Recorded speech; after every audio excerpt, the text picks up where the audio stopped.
नमस्कार दोस्तों, स्वागत है आप सभी का हमारे नए वीडियो में। तो दोस्तों, अगर आपको लगता है कि आपके घर में वास्तु दोष है तो हनुमान जी का पंचमुखी रूप वाला तस्वीर अपने घर में लगाया, इससे आपके घर का वास्तु बिल्कुल ठीक रहेगा।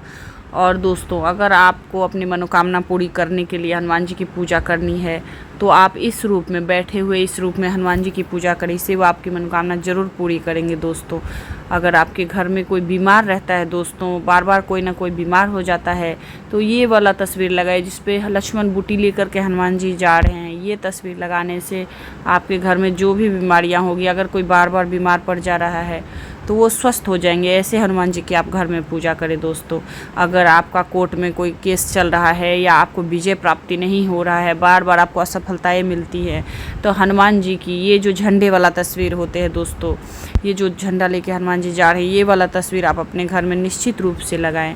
इससे क्या होगा, तो इससे आपकी जो भी परेशानियां होगी, जो भी आपका केस चल रहा होगा, उसमें आपको निश्चय ही विजय की प्राप्ति होगी। दोस्तों, तो आप ये ज़रूर करके देखें। धन्यवाद।